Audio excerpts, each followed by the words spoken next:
Senate. Yes, it'll be about 5 minutes. We've got into the meeting into the Escort.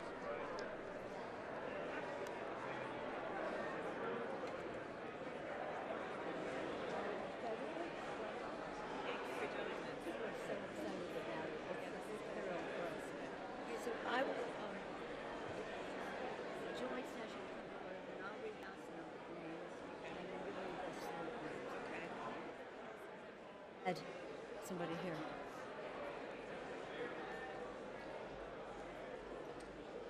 Kevin wants to come on, lawyer, Mr. Cal.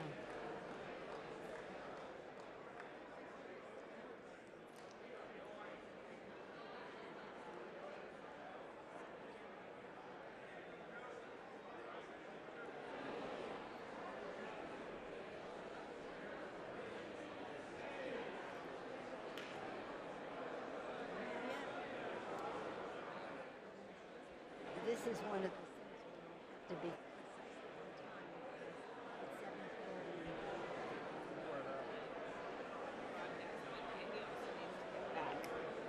yeah, but yes, that's definite. But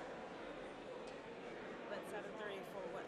For the It's on TV. It's on TV. It's usually what the president's going to play, so it doesn't interfere with the prime time.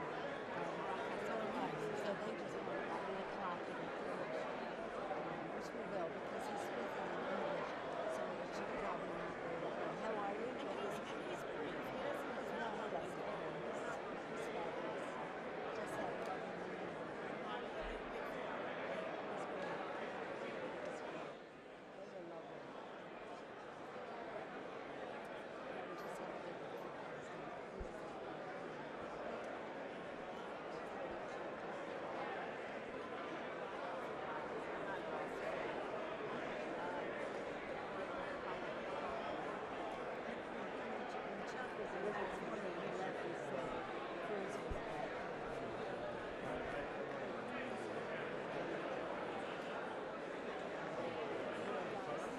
Sit on down.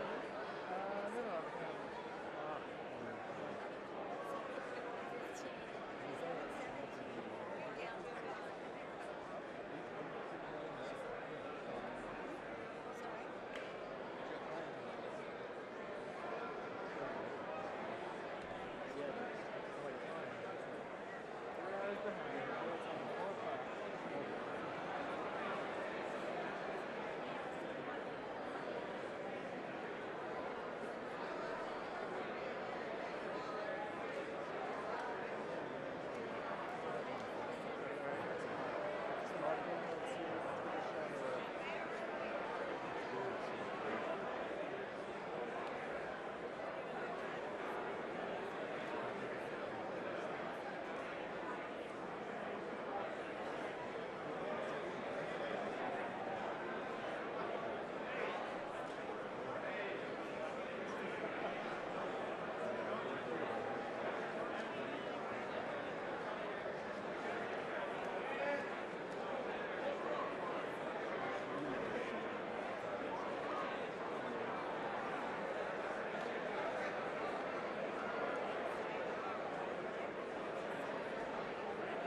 on your feet, Jim. Sorry about that, man.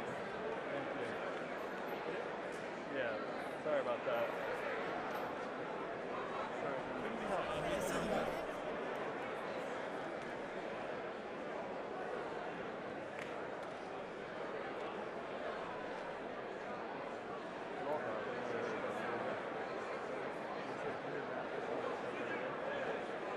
When I went through the security thing, I was like,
The joint meeting will come to order. The chair appoints as members of the committee on the part of the House to escort His Excellency Volodymyr Zelenskyy, President of Ukraine, into the chamber. The gentleman from Maryland, Mr. Hoyer, the gentleman from Massachusetts, the gentlewoman from Massachusetts, Ms. Clark, the gentleman from New York, Mr. Jeffries, the gentleman from California, Mr. Aguilar, the gentleman from New York, Mr. Meeks, the gentlewoman from Ohio, Ms. Capter, the gentleman from Illinois, Mr. Quigley. The gentleman from California, Mr. McCarthy, the gentleman from California, Mr. Calvert, the gentleman from Texas, the gentlewoman from Texas, Ms. Granger, the gentleman from Atlanta, Mr. Rogers, the gentleman from Texas, Mr. McCall, the gentleman from Arkansas, Mr. Hill, the gentleman from Pennsylvania, Mr. Fitzpatrick, the gentlewoman from Indiana, Ms. Spartz. You say that now.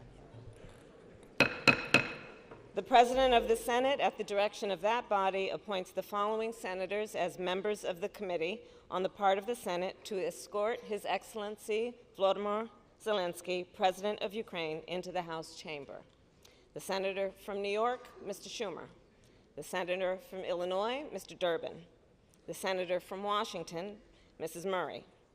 The Senator from Michigan, Ms. Stabenow. The Senator from Minnesota, Ms. Klobuchar. The Senator from New Jersey, Mr. Menendez. The Senator from Maryland, Mr. Cardin. The Senator from Kentucky, Mr. McConnell. The Senator from South Dakota, Mr. Thune. The Senator from Iowa, Ms. Ernst. The Senator from Missouri, Mr. Blunt. The Senator from Mississippi, Mr. Wicker. The Senator from Idaho, Mr. Risch. And the Senator from Ohio, Mr. Portman.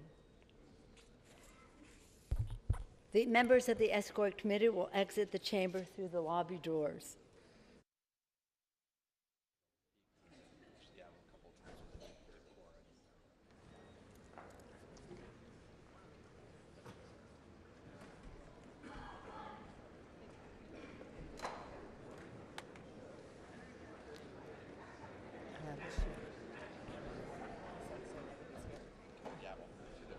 They're here? They're here? Madam Speaker, the Acting Dean of the Diplomatic Corps. Hello.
Speaker, the President's Cabinet.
Squeeze in the box.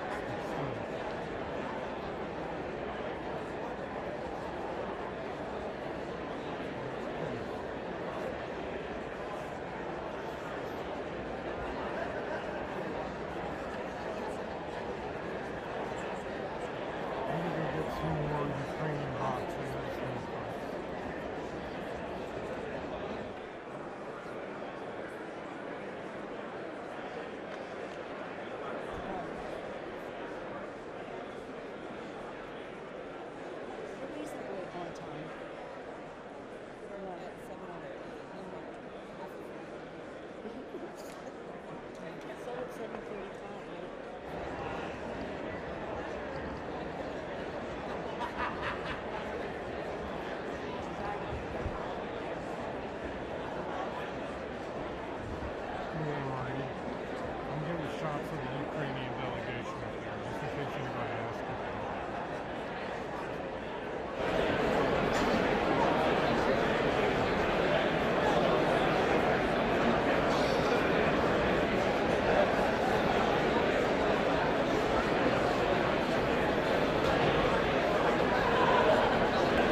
Героям слава.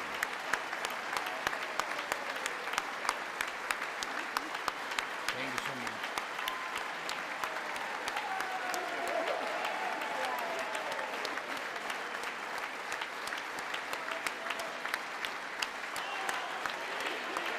Героям слава.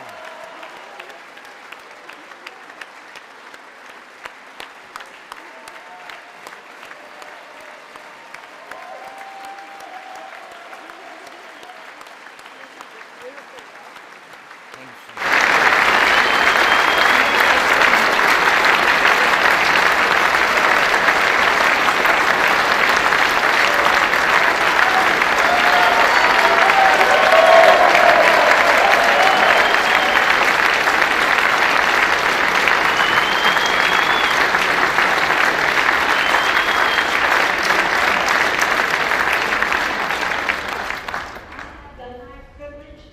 The honor of presenting to you His Excellency Volodymyr Zelenskyy, President of the Ukraine.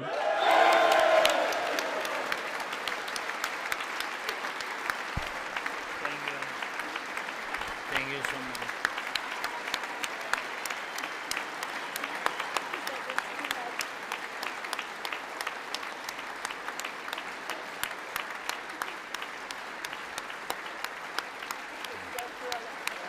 Please. Thank you so much. That, thank you. It's too much for me. All this for our great people. Thank you so much.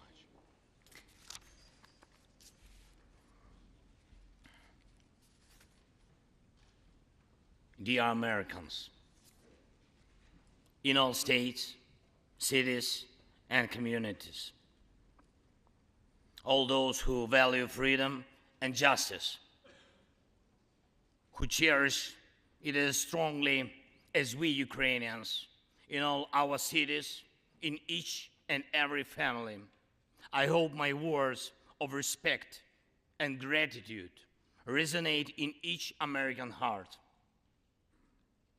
Madam Vice President, I thank you for your efforts in helping Ukraine. Madam Speaker, you bravely visited Ukraine during the full-fledged war. Thank you very much. Great honor. Thank you.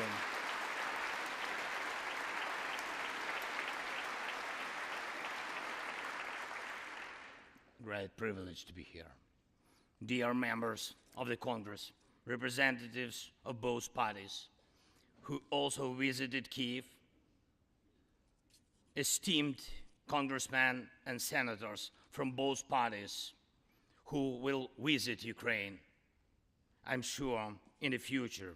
Dear representatives of diaspora,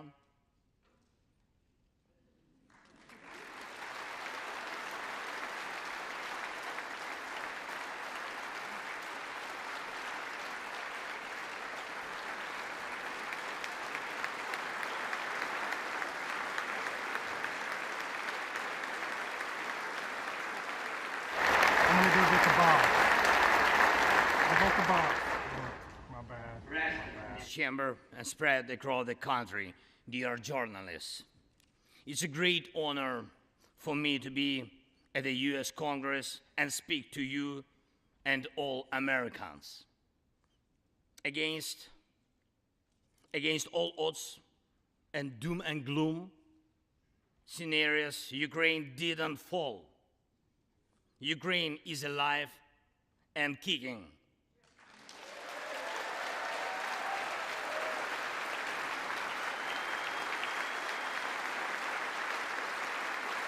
Thank you.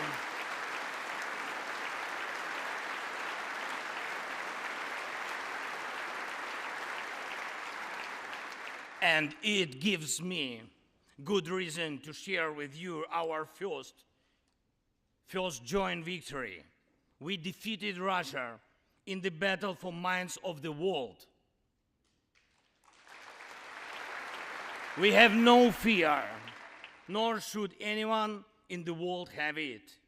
Ukrainians gained this victory, and it gives us courage which inspires the entire world.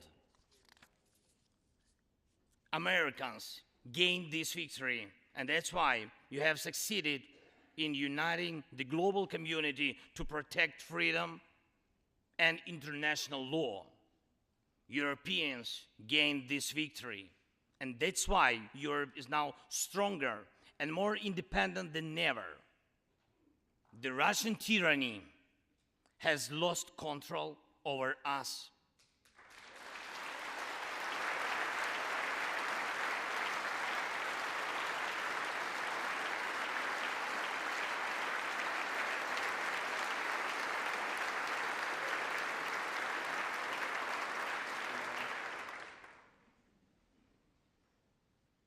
And it will never influence our minds again. Yet, we have to do whatever it takes to ensure that countries of the Global South also gain such victory. I know one more, I think, very important thing. The Russians will stand a chance to be free only when they defeat the Kremlin in their minds.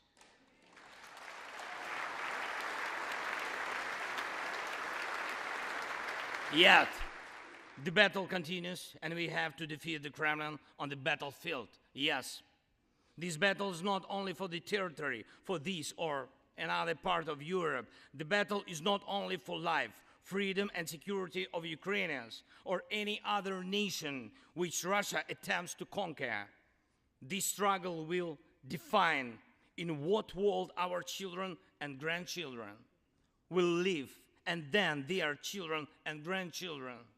It will define whether it will be a democracy of Ukrainians and for Americans for all.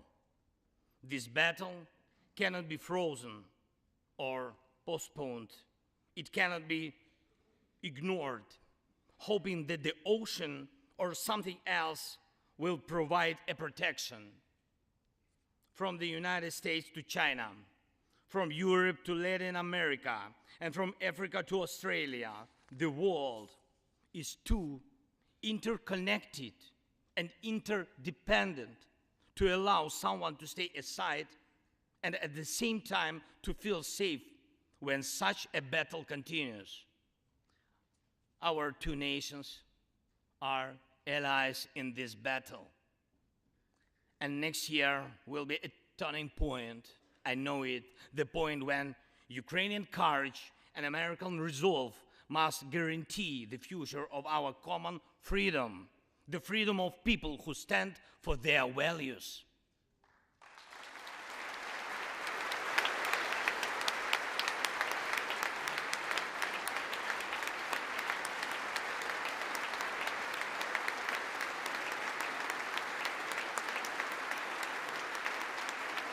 Ladies and gentlemen, Americans, yesterday before coming here to Washington, D.C., I was at the front line in our Bakhmut, in our stronghold in the east of Ukraine, in the Donbas. The Russian military and mercenaries have been attacking Bakhmut non-stop since May. They have been attacking it day and night, but Bakhmut stands.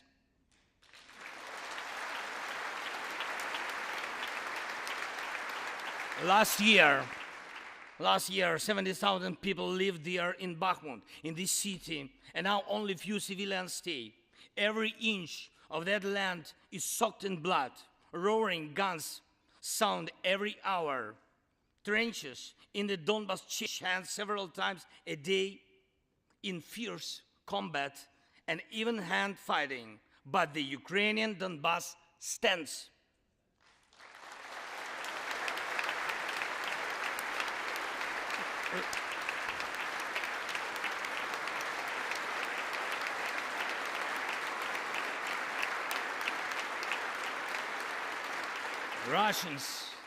Russians use everything they have against Bakhmut and our beautiful cities.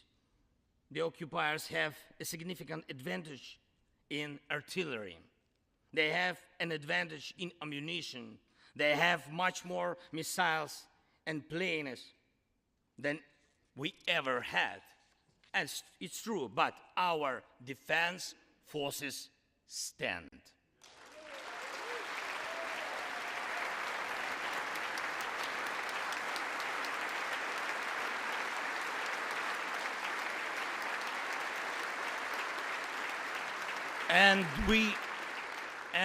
And we all are proud of them.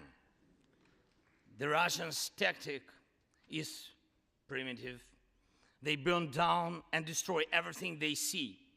They send thugs to the front lines. They send convicts to the war. They threw everything against us, similar to the other tyranny, which is in the Battle of the Bulge. Threw everything it had against the free world, just like the brave American soldiers, which held their lines and fought back Hitler's forces during the Christmas of 1944. Brave Ukrainian soldiers are doing the same to Putin's forces this Christmas.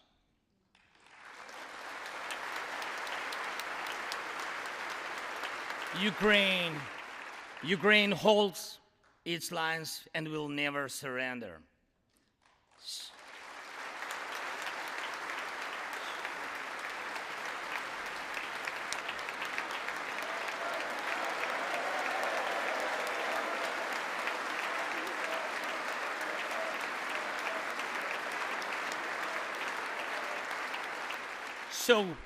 So here is the front line. The tyranny which has no lack of cruelty against the lives of free people.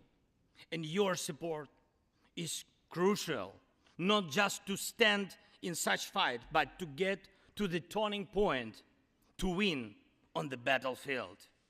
We have artillery. Yes. Thank you. We have it. Is it enough? Honestly, not really. To ensure Bakhmut is not just a stronghold that holds back the Russian army, but for the Russian army to completely pull out, more cannons and shells are needed. If so, just like the Battle of Saratoga, the fight for Bakhmut will change the trajectory of our war for independence and for freedom. If your patriots stop the Russian terror against our cities, it will let Ukrainian patriots work to the full to defend our freedom. When Russia cannot reach our cities, but its artillery, it tries to destroy them with missile attacks. More than that, Russia found an ally in this genocidal policy, Iran. Iranian deadly drones sent to Russia in hundreds became a threat to our critical infrastructure. That is how one terrorist has found the other. It is just a matter of time when they will strike against your other allies. If we do not stop them now, we must do it.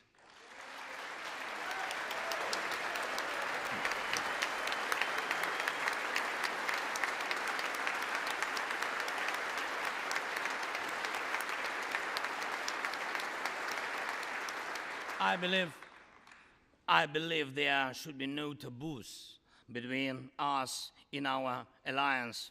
Ukraine never asked the American soldiers to fight on our land instead of us. I assure you that Ukrainian soldiers can perfectly operate American tanks and planes themselves.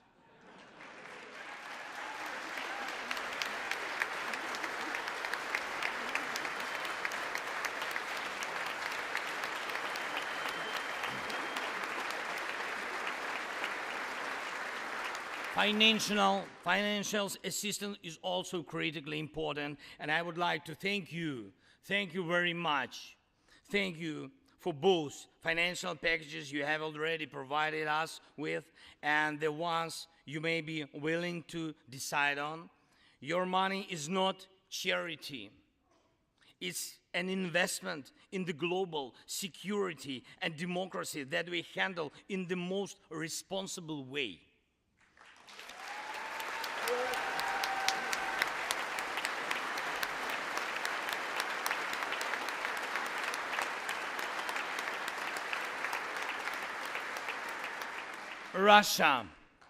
Russia could stop its aggression, really, if it wanted to, but you can speed up our victory. I know it. And it will prove to any potential aggressor that no one can succeed in breaking national borders, no one committing atrocities and reigning over people against their will. It would be naive to wait for steps towards peace from Russia, which enjoys being a terrorist state. Russians are still poisoned by the Kremlin. The restoration of international legal order is our joint task. We need peace. Yes, Ukraine has already offered proposals, which I just discussed with President Biden, our peace formula, 10 points which should and must be implemented for our joint security, guaranteed for decades ahead. And the summit which can be held, I'm glad to stress that President Biden supported our peace initiative today. Each of you, ladies and gentlemen, can assist in the implementation to ensure that America's leadership remains solid, bicameral, and bipartisan. Thank you.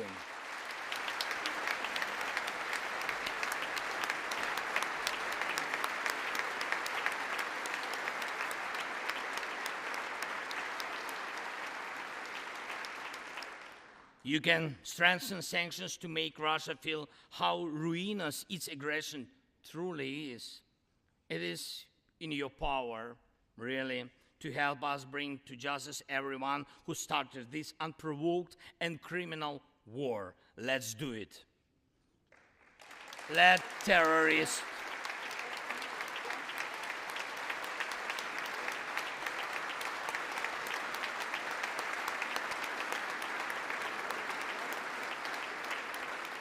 let the terrorist state be held responsible for its terror and aggression and compensate all losses done by this war. Let the world see that the United States are here.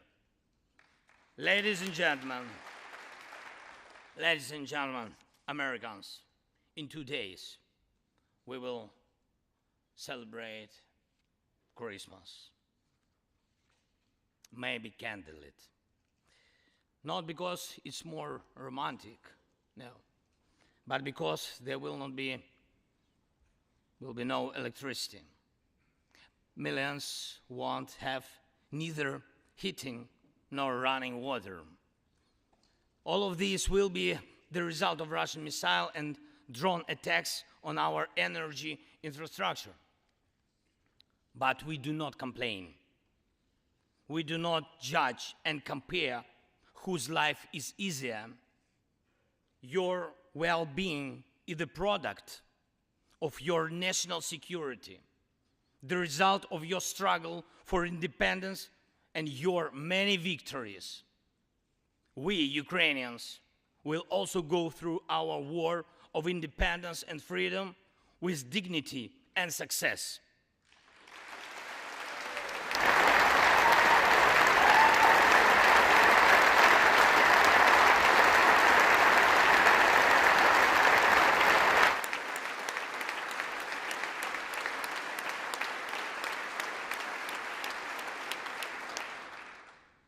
We'll celebrate Christmas. Celebrate Christmas, and even if there is no electricity, the light of our faith in ourselves will not be put out. If Russian missiles attack us, we'll do our best to protect ourselves. If they attack us with Iranian drones and our people will have to go to bomb shelters on Christmas Eve, Ukrainians will still sit down at the holiday table and cheer up each other. And we don't have to know everyone's wish, as we know that all of us, millions of Ukrainians, wish the same: victory. Only victory.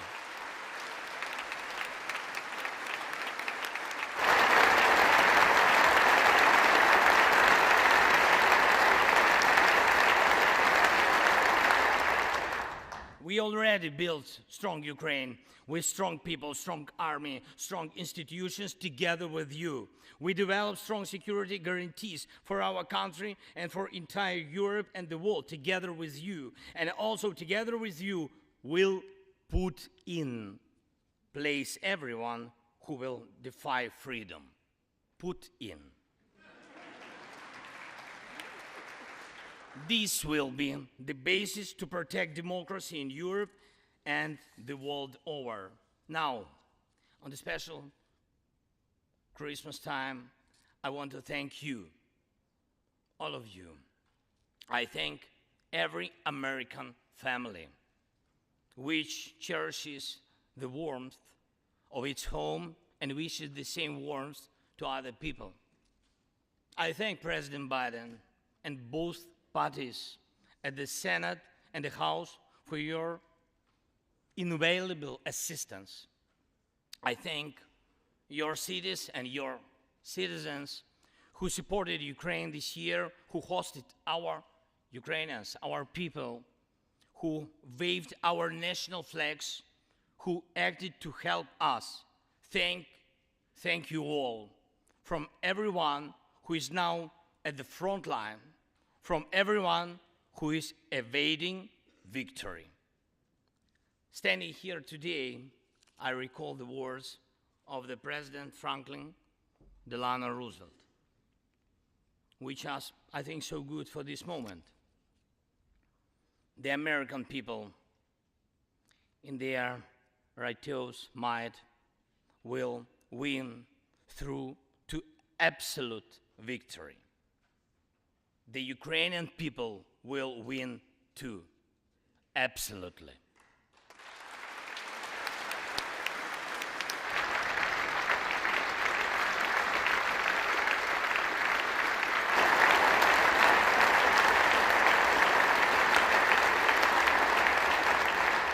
I know that everything depends on us, on Ukrainian armed forces, yet so much depends on the world. So much in the world depends on you.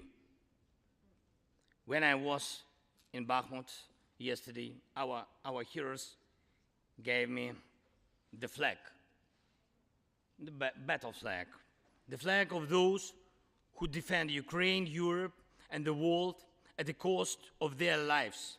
They asked me to bring this flag to you, to the US Congress, to members of the House of Representatives and senators whose decisions can save millions of people. So let these decisions be taken. Let this flag stay with you, ladies and gentlemen. This flag is a symbol of our victory. In this war, we stand, we fight, and we will win because we are united. Ukraine, America, and the entire free world.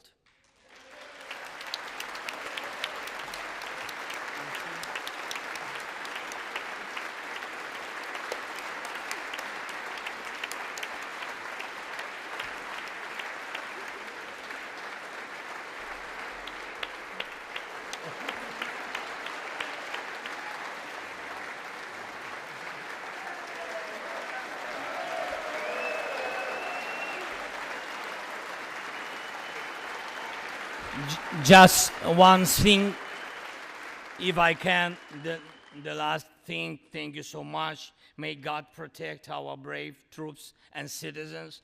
May God forever bless the United States of America. Merry Christmas and happy, victorious New Year. Slava Ukraini!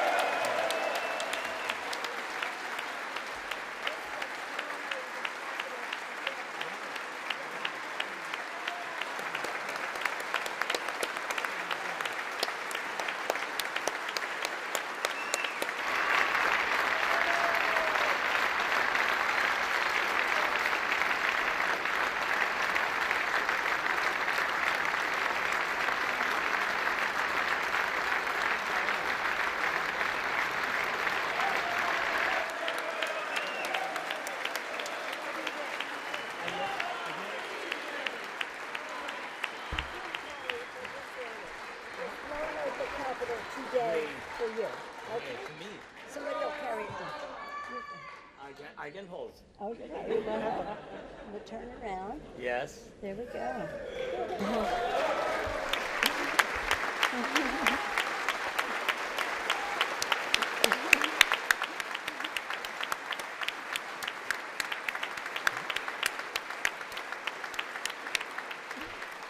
This flag was flown over the Capitol today in honor of the President's visit. Thank you so much. I will take it. I can do it. All the best.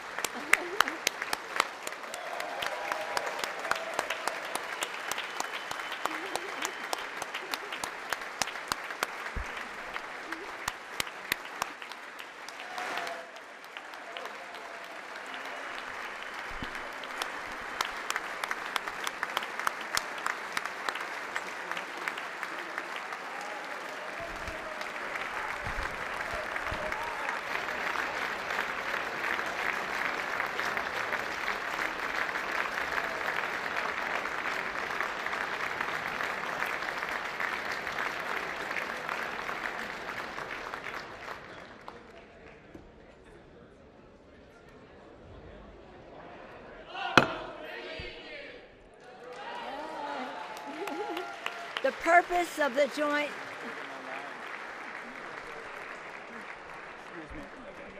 The purpose of the joint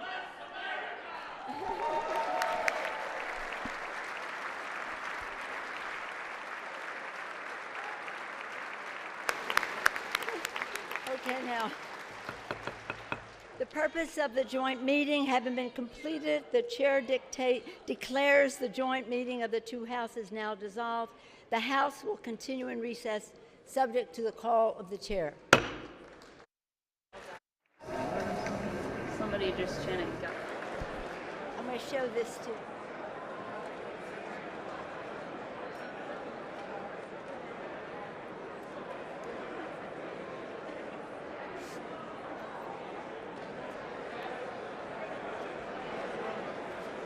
You can go down.